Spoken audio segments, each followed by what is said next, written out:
Hotep Família, mais um vídeo no canal. Desde já agradecendo a vocês, todas e todos, por estarem fazendo as inscrições no nosso canal, ativando o sininho de notificações, compartilhando nossos vídeos, deixando o like de vocês. Deixa o like aí que é muito importante desde já. Muito obrigado aos novos e novas inscritas e inscritos nesse canal. Somos pouco mais de 1.680 inscritas e inscritos. Sejam todos e todos muito bem-vindas e bem-vindos. Esse é o África no Centro, o canal para nós discutirmos relações étnico-raciais, história, antropologia, as contribuições que as populações africanas do continente da diáspora legaram para a humanidade, sempre a partir da perspectiva do pan-africanismo. Família, hoje a gente está aqui para trocar uma ideia sobre essa concepção de Estado laico, já colocando muitas aspas nessa palavra, que nós temos aqui no Brasil. Antes de mais nada, a palavra laico, ela vem do grego laikos, que significa do povo. Essa palavra, ao longo do tempo, ela adquiriu um sentido de não interferência religiosa num Estado. Estado aqui, como estou falando de Estado com E maiúsculo, um país. Ou seja, por exemplo, o Irã é um Estado laico? Não, o Irã não é um Estado laico. Por que não, Jorge? Porque o Irã, ele tem, acima do seu presidente, do seu primeiro-ministro, ele tem um líder supremo religioso, que é ele quem, no final das contas, decide os destinos da nação, do país. É ele que pode até destituir o presidente da república ou o primeiro-ministro. Não significa dizer que todo o poder do Irã está concentrado nas mãos do Ayatollah. Hoje é o filho do falecido Ali Khamenei. O Irã, ele diversificou o seu poder político, porque há muito tempo, uns 15 anos mais ou menos, ele vem se preparando para essa guerra que agora está acontecendo lá. Mas não se trata daqui de falar da guerra do Irã, a gente pode até falar disso num outro momento. Só para dar um exemplo de como funciona um Estado que não é laico. E aí, o Brasil, na sua Constituição de 1988, reza ali que o Brasil é um Estado laico. E aí, a gente entende que num Estado laico, nós não temos a interferência de um clérigo religioso mandando nas coisas políticas, nas questões políticas de um país. Sim, de fato, nós não temos no Brasil um clérigo ou um conjunto de clérigos religiosos, seja de que religião for, mandando nos destinos do país, interferindo no judiciário, interferindo no executivo, interferindo no legislativo. Nós não temos, mas de maneira informal, nós temos sim a forte presença da religião controlando os nossos destinos, ainda que não seja exatamente instituída de forma política dentro da Constituição. Como assim, Jorge? Vamos explicar. O Brasil, ele foi invadido em 1500 por portugueses. Não foi uma descoberta, foi uma invasão, como vocês sabem muito bem. Esses portugueses eram católicos, ainda que tivessem influência do islamismo lá, porque o islamismo ficou 800 anos na Península Ibérica, nós sabemos muito bem disso, mas quando houve o processo das cruzadas, a ideia era expulsar o máximo possível de muçulmanos e da influência islâmica dali de onde é hoje Portugal e Espanha. E aí, estes portugueses que vieram para cá e que chegaram aqui em 1500, 8 anos depois da invasão de espanhóis aqui, também no continente americano, que foi em 1492, esses portugueses trouxeram para cá igrejas católicas. A palavra católico vem também do grego universal. Temos uma igreja universal hoje aqui no Brasil. O que acontece é que essa visão da igreja católica, a igreja universal, não foi trazida pelos portugueses, para que fique bem enegrecido, ou claro como o dia está claro. Mas a palavra universal significa dizer que esta igreja particularmente, ela é do mundo inteiro. Ela deveria estar no mundo inteiro. Universal. A Igreja Católica, ao chegar ao Brasil, ela trouxe a visão católica do seu território para esse lugar. Essa visão católica trazida pelos portugueses, ela coloca as mulheres no papel de subalternidade social em relação aos machos. Temos agora, nesse exato momento, os red pills da vida se colocando contra a criminalização da misoginia. Partidos políticos, deputados, senadores, etc., da extrema-direita, se colocando contra a equiparação do crime de feminicídio ao racismo. Por que isso? Porque nós não vivemos exatamente num país laico, por se dizer. Por que não? Porque esses red pill a qual estou me referindo, a maioria deles, se não todos, evocam, dizem, falam que são ligados às igrejas protestantes, muitas delas neopentecostais fundamentalistas. Estas igrejas advogam uma visão religiosa, repito, que coloca o macho sobressaindo a mulher. Quando eu falo macho é propositalmente, tá, galera? Propositalmente. Macho porque eu chamo essa galera, Red Pill, de macholas. Quem faz curso comigo de História da África a partir da perspectiva do panafricanismo e do letramento racial, já ouviu várias vezes me referir a esses Nicolás Ferreira da vida, essa galera ligada à família do genocida e outros por aí que pensam, que rezam na mesma cartilha misógina. Eu chamo essa galera de macholas, porque eles têm problemas com a sua masculinidade. Por isso eu chamo de macholas. Então, o que nós temos no Brasil, na verdade, uma visão católica e que hoje também, ao lado dessa visão católica, funciona muito fortemente uma visão protestante. A visão católica e a visão protestante, que eu não chamo de cristianismo, já falei isso aqui várias vezes, cristianismo, para mim, Jorge Nascimento, é uma outra conversa, já explicamos isso aqui. Essa visão católica e protestante, ela tem raízes na Europa. A Europa, ela é fundamentalmente, há milênios, um lugar onde o patriarcado dá as cartas na sociedade o tempo inteiro. E se esse patriarcado das cartas na sociedade o tempo inteiro, significa, por exemplo, que a Igreja Católica, que faz uso desse patriarcado, queimava mulheres liberais nas fogueiras da Santa, entre aspas, Inquisição, na Idade Média. Lembrando, já falamos aqui sobre a Idade Média no continente africano, não havia mulheres sendo queimadas no continente africano durante a Idade Média. Então, a Idade Média, ela precisa sofrer um recorte geográfico e histórico, antropológico, e mostrar que tipo de Idade Média nós estamos falando. Por exemplo, aliás, este território ele foi invadido pouco tempo depois do fim da Idade Média, cronologicamente falando, tal qual os historiadores estabeleceram. Essa visão que foi trazida para cá pelos portugueses, colocando a mulher subalterna ao homem, ela é uma visão que está no imaginário social muito, muito enraizado. Não é por acaso que nas igrejas protestantes quem manda é o pastor, não a pastora ou a bispa. Geralmente é o bispo que manda. Pode reparar que a maioria dessas igrejas protestantes, fundamentalistas, neopentecostais, são dirigidas por homens, como o cunhado do Vorcaro, que é o dono da Lagoinha, como Edir Macedo, como R.R. Soares, como Valdomiro Santiago, como Silas Malafaia. Então, nós temos homens, portanto, controlando essas igrejas pentecostais fundamentalistas que o tempo inteiro estão fazendo o quê? Interferindo na política. Lembrem-se, grande parte da extrema-direita que hoje se encontra no Congresso é ligado a igrejas neopentecostais fundamentalistas. Por que isso acontece? Não é por acaso. Porque, de fato, esse país nunca foi laico. Não. Apesar de rezar na Constituição, você não tem um país de fato laico no Brasil, porque você tem o tempo inteiro a religião neopentecostal fundamentalista protestante e a religião católica, que também muitas das vezes foi fundamentalista, atuando em tempo inteiro em prol da manutenção dos interesses políticos dessas pessoas que controlam o poder real, de fato, a economia e também a política. Por exemplo, você tem no judiciário, no STF, ali, a imagem do crucificado Jesus de Nazaré. Por que você não tem lá a imagem do machado de Xangô, se Xangô é o rei da justiça, o rei de Oió, na visão iorubá? Para as populações de tronco linguístico banto, ele é Nzazi. Para as populações Fon, ele é Revioso.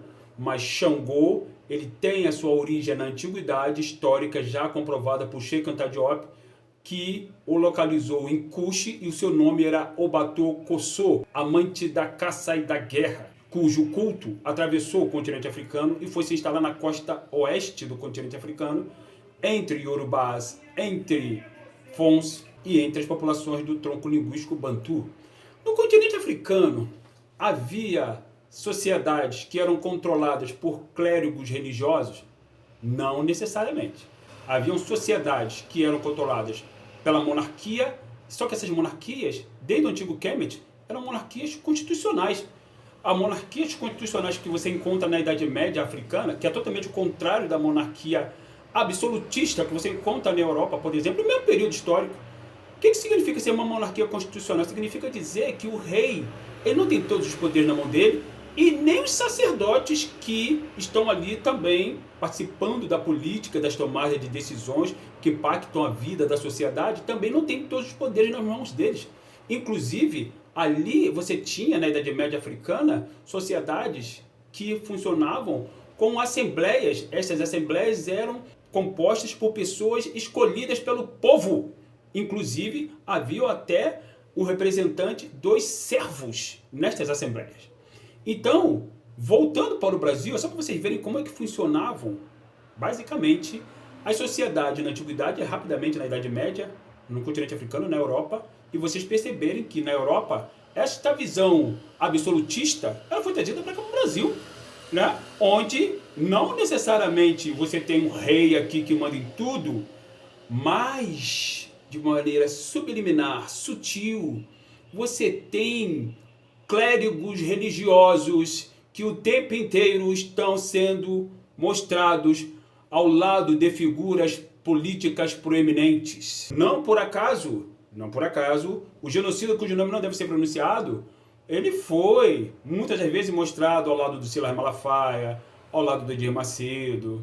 Não por acaso, presidentes do Brasil normalmente recebem a bênção de arcebispos.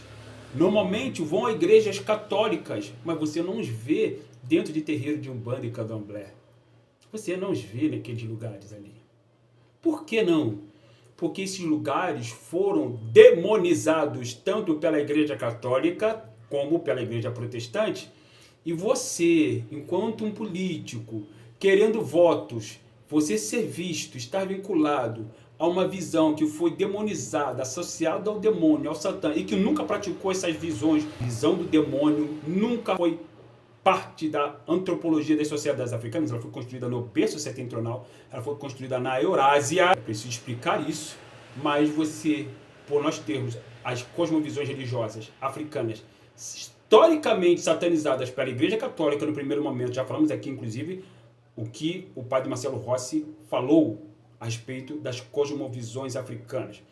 E agora, recentemente, quem adquiriu esse discurso, recentemente, que eu digo de algumas décadas para cá, foram as igrejas protestantes, associando as cosmovisões africanas a coisas demoníacas. Então você não vai ver nunca nenhum político sendo filmado ou fotografado dentro de terreiro de Umbanda ou Candomblé. Você pode até ver eles conversando com pessoas das cosmovisões africanas, até recebendo um agrado aqui e ali, mas nunca em tempo algum, procurem aí se vocês já viram algum político sendo filmado ou fotografado dentro de terreiro de Umbanda ou Candomblé. Você não vê, mas dentro de igreja católica, dentro de igreja protestante, você vê.